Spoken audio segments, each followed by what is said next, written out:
Salam, hörmətli tamaşaçılarımız, yenidən sərbəst müzakirə verilişində xoş gördük hər birinizi. Bildiyiniz kimi 4 oktyabr ölkəmizdə mer və bələdiyyə seçkiləri keçiriləcək. Elə bu səbəbdən də verilişimizi silsilə olaraq seçkilərə həsr etmişik. Bugün isə yenə studiyamızın qonaqları var və qonaqlarımızla seçki öncəsi həm prosesi, həm də həmin qonaqların namizədlik məsələsini müzakirə edəcəyik. Studiyamızın qonaqları deməli Xalq Hakimiyyəti Partiyasının bələdiyyə üzrə namizədi, Bolnisi bələdiyyəsi üzrə namizədi Ramiz Bəkirov. Xoş gəlibsiniz bəy. Çox sağ olun, təşəkkür edirəm. Azər bəy, var olasınız. Mən sizin verilişləri diqqətlə izləyirəm. Mən bütün sizin rəhbərliyinizə, bütün sizin kollektivə, sizin komandaya öz təşəkkürümü bildirirəm. Həqiqətən də siz bizim dünya çıxışımız, səsimizsiniz, sözümüzsünüz. Həm dövlətimizə, dövlətçiliyimizə sədaqətlə xidmət edirsiniz, həm də xalqımızın problemlərini gündəmə gətirirsiniz. Bu çox vacibdir. Çünki biz bir ölkənin vətəndaşlarıyıq. Dünyanın hər birində problem var. Burada da problem var. Həyat varsa problem var, amma bunları biz deməkdən çəkinməli və utanmalıyıq. Elə bu mövzuda danışacağıq inşallah. Digər qonağımızı da təqdim edeyim. Qaxarliya Gürcüstan Naminə Partiyasının Kaspı üzrə eləmi, səhv etmirəmsə, bələdiyyə namizədi Cəbrayıl Novruzov. Xoş gəlibsiniz bəy. Vaxt ayırdığınız üçün əvvəlcədən yenə sizə təşəkkür edirəm. Bildiyiniz kimi 4 oktyabr, yəni artıq hər kəs bilir və 4 oktyabırda ölkəmizdə mer və bələdiyyə seçkiləri keçiriləcək. Elə biz də çalışırıq ki, xüsusən soydaşlarımızdan olan namizədlərimizi verilişlərimizə dəvət edək və daha çox insanlar görsün, tanısın və proqramlarını bilsinlər ki, misal, əgər bu namizədə səs verəriksə, namizəd bizi gələcəkdə necə təmsil edəcək bələdiyyədə. Çünki bələdiyyə orqanı əslində çox mühüm bir orqandır. Bir çoxları hətta bu yerli seçkilərə o qədər önəm vermir. Deyir, sadə insanları deyirəm. Deyirək ki, prezident seçkisi deyil, nə bilim, parlament seçkisi deyil. Əslində parlamentdə heç sosial problemlər müzakirə olunmur. Ümumi böyük qanun layihələri və s. müzakirə olunur. Amma bələdiyyə orqanlarında isə elə birbaşa vətəndaşların sosial-iqtisadi problemləri müzakirə olunur və həlli istiqamətində belə deyək, məsələlər qaldırılır. Elə buna görə də tamaşaçılarımız, vətəndaşlarımız bilməlidir ki, bələdiyyə seçkiləri çox mühüm seçkilərdir və bələdiyyə deputatları da çox mühümdür. Ramiz bəy ilə istəyərdim birinci sizdən başlayaq. Siz keçmişdə də millət vəkili olmuşsunuz, yəni qanunverici orqanda bizim cəmiyyətimizi təmsil etmişsiniz. Böyük bir təcrübəniz var. Bugün hansı səbəblərdən belə bir qərara gəldiniz ki, bələdiyyə namizədliyinə gedəsiniz və orada belə deyək, o ərazidə, o bölgədə yaşayan insanları təmsil edəsiniz? Təşəkkür edirəm Azər bəy, bir daha mən sizə. Öncə mənim ixtiyarım yoxdur ki, dünən bizim vətənimiz Gürcüstan üçün çox ağırlı bir gün idi. Son işğal günü idi. Mən və dünən biz Azərbaycan xalqı olaraq şəhidlərimizi andıq. Mən arzu edirəm, şəhidlərimizin məkanı cənnət olsun, həm Gürcü xalqının şəhidlər veriblər, qəhrəmanların ruhu şad olsun, məkanları cənnət olsun və arzu edirlər ki, tarixi ədalət bərpa olsun, Gürcüstan öz azadlığını, müstəqilliyinə qovuşsun, öz ərazi bütövlüyünü İnşallah bərpa eləsin. Bu bir vətəndaş kimi, insan kimi bizim arzumuzdur və biz bu yolda hər şeyə hazırıq. Qaldı ki, mənim qərarıma, mən zaten belə bir insanam ki, mən ətrafımda yaşayan hadisələrə mən biganə qala bilmərəm. Biganəli mənlik deyil. Çünki mən canımla, qanımla bu vətənə bağlıyam, mən bu vətənin övladıyam və mən az çox keçdiyim yolla mən hökmən vətənin çətin günlərində vətənə lazım olan vaxt mən özümü ortada olmağı layiq bilirəm.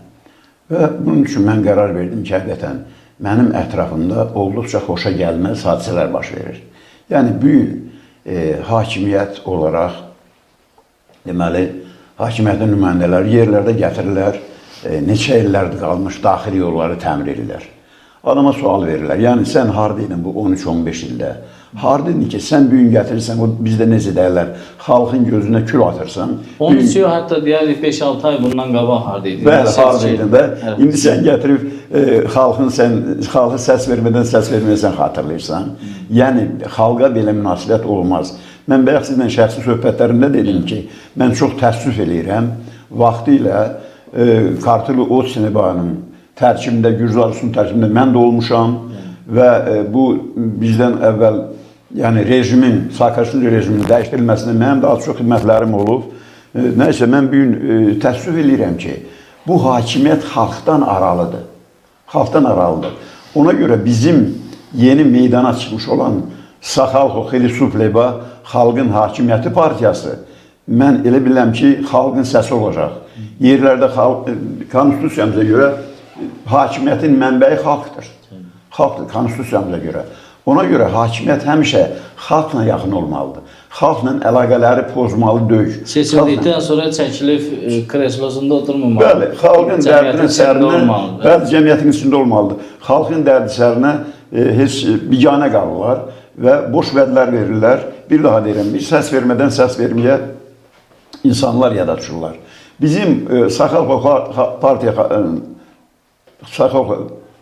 Xilisufleba Partiyasının əsas fikri, ideyası odur ki, biz xalqa yaxın olaq. Bizim insanlar, hansı insanlar ki, bizim ətrafında birləşir, bizim hörmətli sədrimizin, partiyanın sədri Levan Mamalazenin rəhbərliyi ilə bizim Emzar Kvitsiani tanınmış Gürcüstanda şəxsiyyətlərdən biridir. Onlar həmişə xalqa yaxın olan insanlar olub.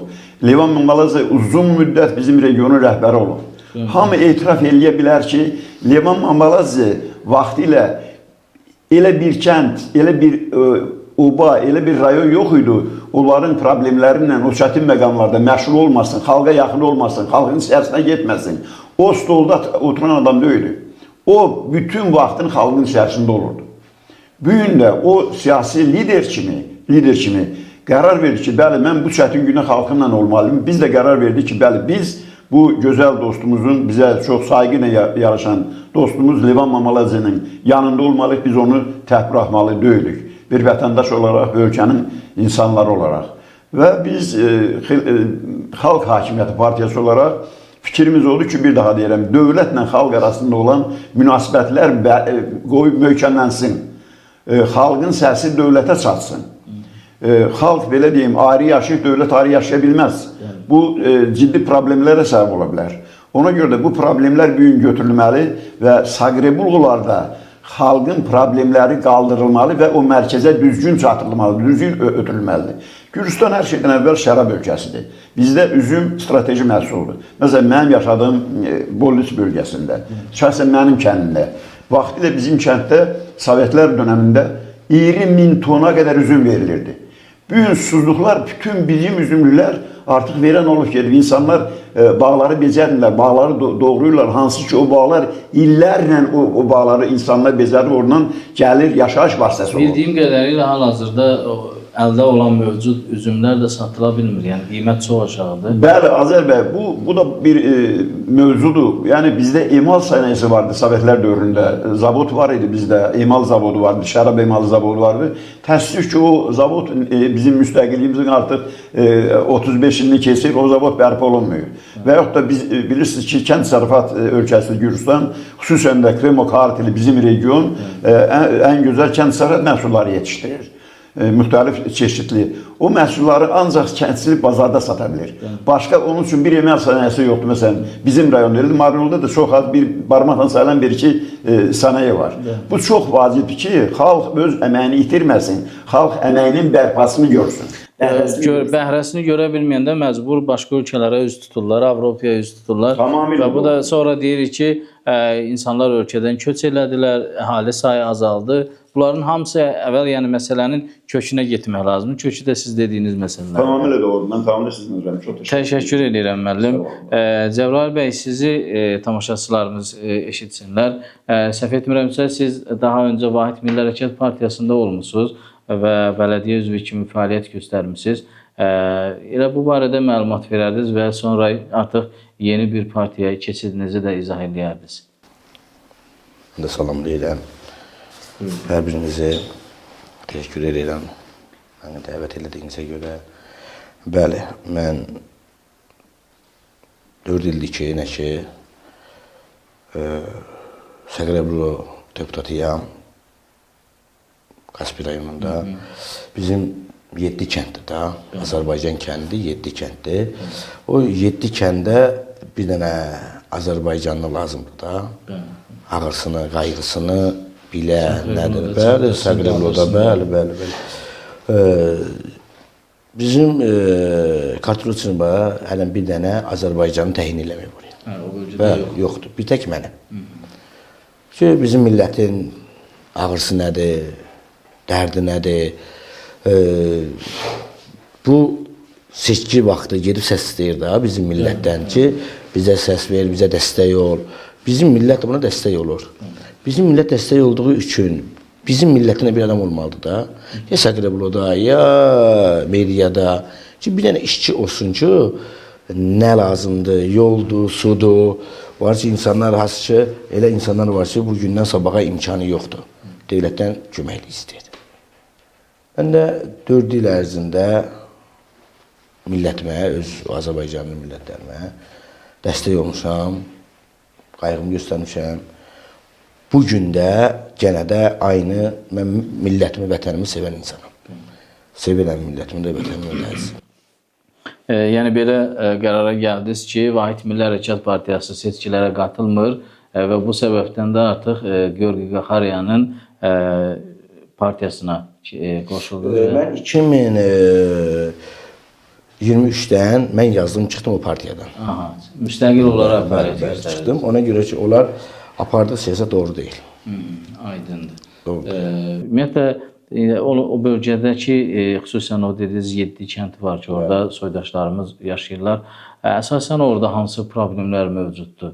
Yəni, Problem çoxdur da. Bəli, problem bir o kəndlərdə deyil ki, başqa kəndlərdə də problem var da. Bizim də Azərbaycan kəndini deyəsiniz. Bəzi hallarda bölgələrə görə problem dəyişir. Bəzi yerdə içməli su problemi olur, bəzi yerdə suvarma su. Ən çox bu dəqiqə problem içməli sudur. Kaspий rayonunun Gələk kəndi deyə bir kəndi var. 120 ildir o kənd var. Su problemi var. Çoxsunda quyudur. İndi də baklar qurublar. Bakda saatlə gələn bir şeydir. Kənd xalqı su iləndir da. Təbii. Bəli, hər şey su iləndir. Su olmur. Var Perma kəndi var, Qarabağlı kəndi var, Taçqağı Xidivuri kəndi var. Bildiyim qədərilə böyük kəndlərdir. Hər kənddə ən əksiyi, ən balaca kənd 180 ev var. 180 ev var. Bu 7 kəndə yenə bir dənə Azərbaycanlı dərdinə, qayğına qalmağa bir insan lazımdır da. Mən ona görə qərara gəldim ki, bu partiyadan 2023-dən çıxmışam, Qaxarya Gürcüstan partiyasına. İnşallah indi millətim, xalqım dəstək olar. 4 ildə nətər dəstək olmuşam, onlar da gələnlərə dəstək olarlar. Ümumiyyətlə, kəndlərdə yəqin ki, görüşlər keçirirsiniz vətəndaşlarla, sakinlərlə. Necə qarşılayırlar? Yəni, bu il seçkilərə gedəcəklərmi, sizi dəstəkləyəcəklərmi? Bəli. Çünki bəzi halda müəyyən müxalifət partiyaları vətəndaşları boykot etməyə çağırırlar. Yəni, seçkilərdə iştirak etməməyə çağırırlar digər qatılmayan partiyalar. Yəni, vətəndaşların, sakinlərin fikri necədir? Var insanlar ki, hansı ki, istəmir. Bu parti istəyir, o bir parti istəyir. Həmə %80%-ı seçkilərə getməyə hazırdır. Ramiz müəllim, ümumiyyətlə, bax, necə düşünürsünüz? Seçildikdən sonra xüsusən hansı məsələləri, yəni Səqrəbluda qaldırmağı düşünürsünüz ki, yəni bax, bu problemləri və ya tək problemdən söhbət getmir, ümumiyyətlə, bir layihə kimi, bayaq dediniz ki, istehsal obyektləri olmalıdır bölgələrdə ki, kəndlilər öz məhsullarını sata bilsinlər, ondan düzgün istifadə edə bilsinlər. Necə bir şeylər, layihələr var? Çox maraqlı sualdır. Bəli, Gürcüstan hər şeydən öncə su ehtiyatlarına görə dünyanın ən öncül ölkələrinin sırasındadır. Amma nə yazıq ki, məsələn, şəxsən mənim böyük yaşadığım Bolnis rayonunun Kəpənəkçi Köyün Bolnis kəndində insanlar normal su içə bilmirlər. Normal su içə bilmirlər. Bizim su sistemi 60 il bundan qabağın Sovet dövründən qalandır. Bir dəfə də o təmir olunmuyor. Bir dəfə də ana borula təmir olunmuyor. İnsanlar çirkli su içirlər. Və biləsiniz, bizim yanımızda olan, yaxın olan, Kazreti qəsəbəsində olan dağ mədən sənayesi bizə ölümcül yaralar vurur insanlara. Bizim su, ən çirkli su içməli su. Dövlət bunun qayğısına qalmır. Birinci, öncə biz bu məsələni qaldırırıq Saqrebuluda. Biz bir komanda olaraq. İkinci vacib məsələ, bir daha vuruladım. İnsan üçün ən pis odur ki, məhsul bilirsən, sən əməyin zaya gedə. Biz suvarma suyundan yararlana bilmir insanlar. Lazımdır dövlətin əli. Lazım dövlətin əli ki, o boyda bizim də Kəpənəkçi, orada bir neçə para kənd var. Kəpənəkçidir, İncəoğludur, Şəmşoy kəndi, Çataq kəndi, Xaçınlı kəndi. Aşağıda bizim ayrı kəndlər var. Yanından da çay keçir. Çay keçir və biz o sulardan suvarma üçün istifadə edə bilmirik və nə qədər orada həm dövlət istəyir, həm insanlar itirir. Yəni vacibdir ki, bizim o dərədə, o Polodavur dərəsində bir dənə gölün tikilməsi vacibdir ki, o axıb gedən sudan cəmaət istifadə eləsin, məhsul bolluğu yaratsın. Bu ölkənin bolluğudur. Ölkənin firavanlığıdır, ölkənin gələcəyidir. Bu məhsul, bu insanların ərzaq problemlərinin həll olmalıdır. Bizə xaricdən müxtəlif cür məhsullar gəlir, bilmirik nə məhsullar gəlir. Paytaxtda misal üçün xaricdən gələn məhsulların gedin qiymətlərinə baxın, od qiyməti nədir? Bugün paytaxtda elə vətəndaş özü əziyyət çəkir. Onu ala bilmir, yeyə bilmir. O meyvələri, nə bilim, kənd təsərrüfatı məhsullarını. Ona görə bölgələri inkişaf etdirmək lazımdır ki, elə paytaxtda da o problemlər yaşanmasın. Tamamilə doğru buyursunuz. Bizim hədəf budur və onu da mən məlumat verməyə özümə borc bildim ki, biz siyasi partiya olaraq baxmayaraq ki, maniyələrə, amma biz o bariyerlərin hamısını keçdik, bütün Gürcüstan üzrə 13 seçki subyektində biz təmsil olunuruq. O cümlədən böyük şəhərlərimizdə, Tbilisidə, Batumidə, Kütayisdə, Rustavidə, rayonlarda, Qardabanidə, Marneolidə, Bolnisidə, Vanidə, Ambralauridə, Zalqa rayonunda və başqa rayonlarda biz Laqodek rayonunda təmsil olunuruq. Və burada yetərli qədər bizim ətrafımızda çox ləyaqətli həyat yolu keçmiş, zəngin tərcümeyi halı olan, təcrübəli, xalqa yaxın insanlar vardır. O cümlədən mən öz rayonumu deyə bilərəm. Məsələn, şəxsən bizim siyahıda 7 nəfər vardır. Onlar zəngin həyat yolu keçib. Onlardan mənim dostlarım, mən istəyərdim sadalayam. Deməli, Soso Kobolacı, bu Gürcüstan dövlətinə, dövlətçiliyinə xidmət edən çox gözəl bir insandır. Uzun müddət daxili işlər orqanlarında işləyib, çox çətin məqamlarında Abxaziyada vuruşub, vətəni üçün, Asetiyada vuruşub və ölkəmizdə stabilliyin, əmnamanın qoruması üçün çox böyük əmək sərf edib. Quram Alkupaşvili eynən həm müharibə veteranında, həm də parlamentin məni kimi üzvü olub, bir müddət bizim rayonun deməli, icra hakimiyyətinin başçısı olmuşdur.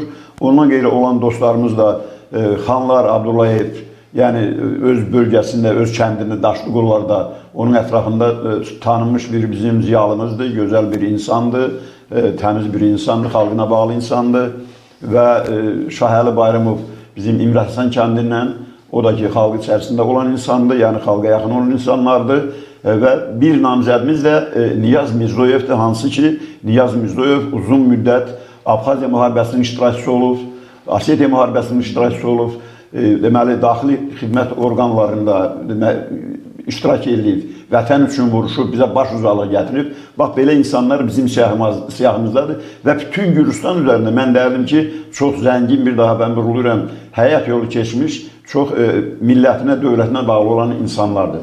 Biz dövlətimizin, mən əminəm ki, dövlət bu seçkilərdə xalqımız bizi müdafiə edəcək, bizə səs verirəklər. Çünki biz dövlətimizin daha da möhkəmlənməyinə, daha da reallənməsinə, daha da inkişaf etməyinin tərəfdaşıyıq. Çünki dövlət varsa biz varıq, dövlət yoxsa biz yoxuq. Biz bir mənalı şəkildə qəti olaraq biz küçə yürüyüşlərinin, küçə dialoqunu biz əleyhinəyik. Biz mitinqləri əleyhinəyik. Siyasət odur ki, oturursan, danışırsan, insanlarla bir-birini anlayırsan. Yol budur. Dillə bir-birini anlayırsan. Biz bu cür yolumuz var və inanıram ki, insanlar bizi dəstəkləyəcək və Saxalxo Xeyli-Sütleva Xalq Hakimiyyəti Partiyasına dəstək olacaqlar. Marniunidən kimdir sizin namizədiniz? Marniunidən bizim namizədimiz deməli burada Vəkil Sədiyevdir. Vəkil müəllim bilirsiniz ki, bizim Marniuli rayonunda uzun müddət deməli icra hakimiyyətinin müavini olmuşdu. Sonra da maliyyə orqanlarına çalışmışdı. Dəqiqətli bir kişidir. Ondan qeyri mən Merab Şubutizdir. Bir də Cumberdi, o da deməli keçmiş orqanda işləyib. Burada Gürcü əhali içərisində, Azərbaycan əhali içərisində çox deməli yaxın münasibətləri var. Bizim millətimizə yaxın olan insanlardır. Mən elə bilirəm ki, Marniuli rayonunda da bizim deməli komandanı dəstəkləyəcəklər, yetərli qədər dəstək alacaq. Biz xalqın içərisindəyik, biz bunu hiss edirik və bilirik. İnşallah. Lilo Partiyasından sizin Qaxarya Partiyası bilirsiniz ki, əməkdaşlıqları var, müxtəlif rayonlarda namizədləri bircə belə deyək, bir namizəd təqdim edirlər. O bölgədə necə Lilo Partiyasında əməkdaşlıq varmı? Xeyr. Bir tek Qaxarya Gürcistan Partiyasıdır. Aha. Bəli. Ümumiyyətlə, hakim partiyanın necə orada dəstəkçiləri çoxdurmu? Vallahi, mən deyirəm sənə, onu millətin özü ayın 4-ü qərar verəcək ki, kimə nətər dəstək olacaqlar, mənəmi, yoxsa qatil ölçünə bəyəm. Biz oradan əslində danışdıq bayaq ki, müəyyən problemlər var. Ümumiyyətlə, yəqin ki, vətəndaşlarla görüşəndə hər halda onların bir rəyi var, fikirləri var. Bugünkü mövcud o kəndlərin inkişafınla bağlı var. Hər bir kəndlərdə uşaq bağçaları var. Amma bizim bu Azərbaycan kəndlərində yoxdur.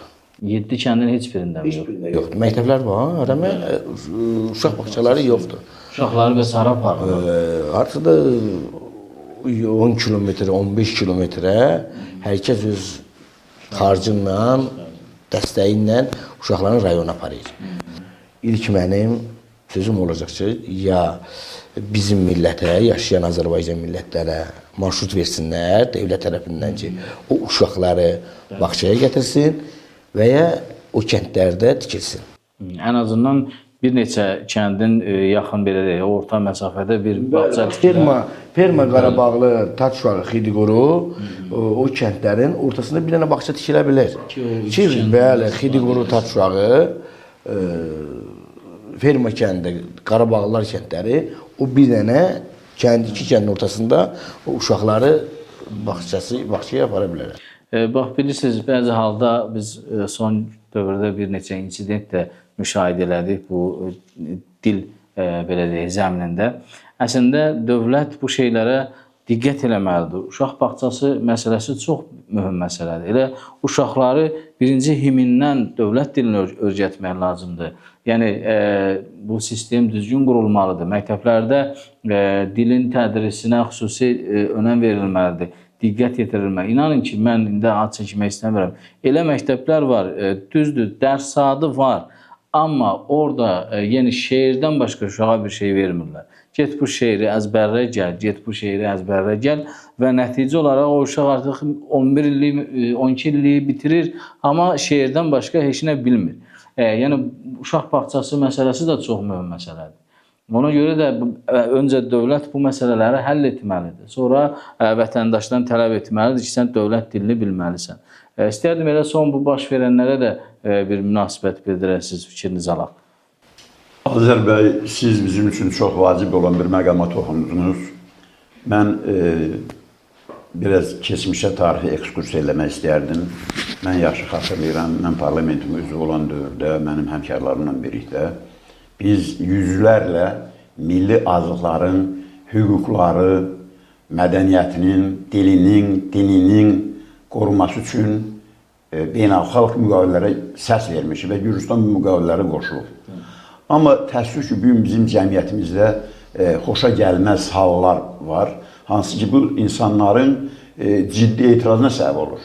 və bunu edənlər anlamırlar ki, necə ki, təbiətdə qasırğalar olan kimi, fırtınalar olan kimi, əgər fırtına baş verərsə, onun kütlənin qarşısında sel kimi, qasırğa kimi heç kəs dura bilməz. Mən bir daha vuruluyuram.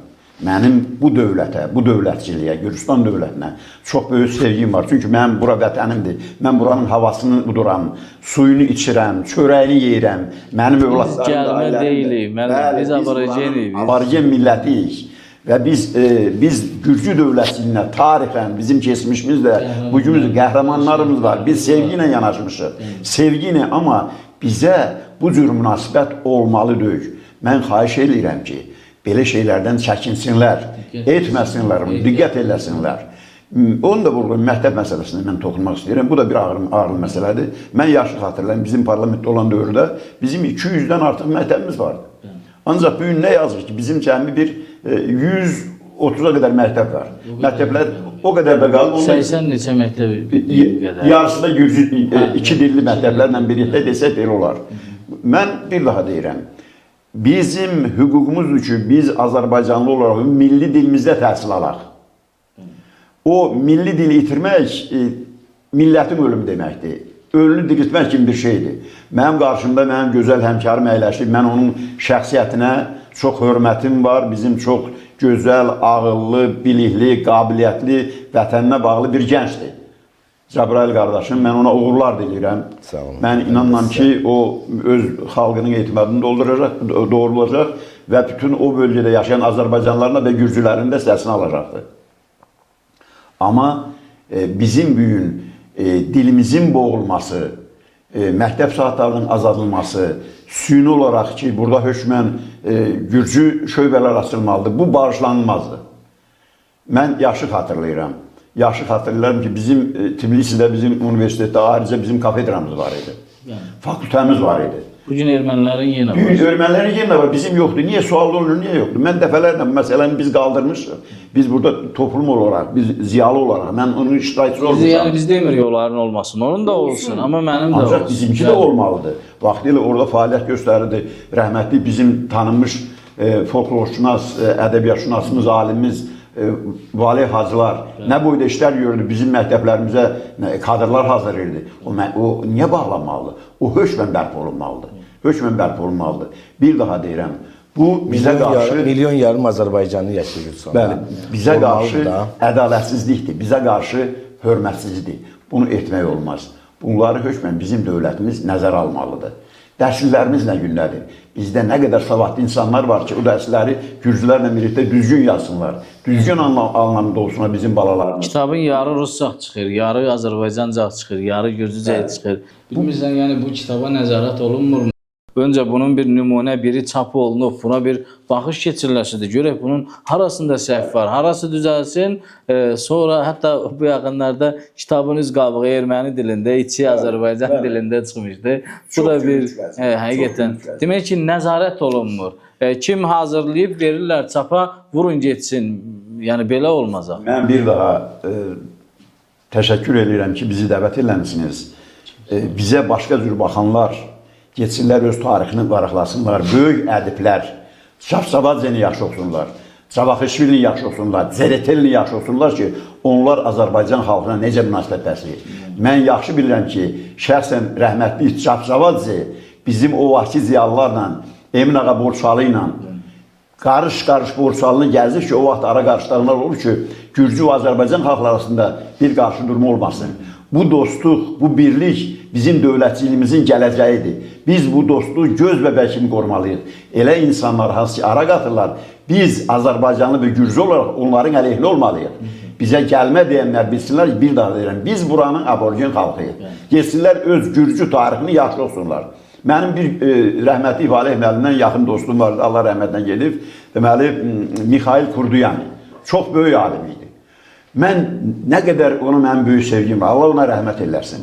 O bizim xalqa nə boyda burada yaşam tariximizdən nə qədər sevgilərlə danışardı ki, Borçalılar həmişə Gürcüstan dövlətinin böyründə olurlar, Gürcüstan dövlətinin. Biz bu gün də böyründə olacaq, gələcəkdə də böyründə olacaq. Çünki bura bizim üçün vətəndir, bizim üçün başqa vətən yoxdur.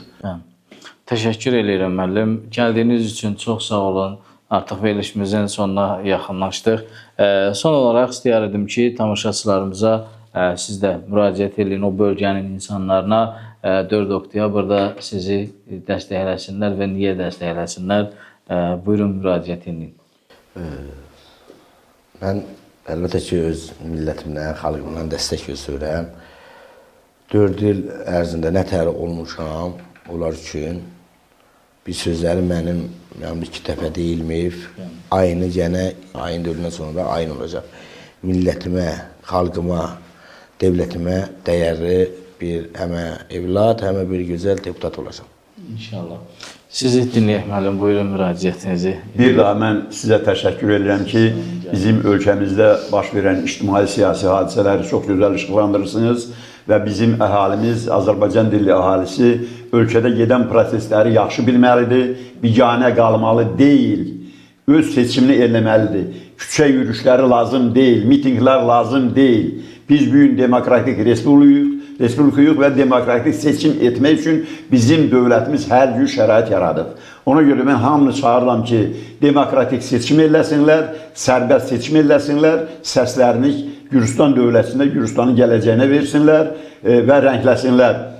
Qaxar partiyasına rəngləsinlər, müxalifətə dəstək olsunlar və iqtidara dəstək olsunlar, dövlətimizə dəstək olsunlar və 14 nömrəli Saxalpa partiyasını unutmasınlar. Təşəkkür edirəm gəldiyiniz üçün, çox sağ olun. Əziz tamaşaçılarımız, bugünkü verilişimiz də burada yekunlaşdı. Yenidən görüşmək ümidi ilə sağ olun, salamat qalın.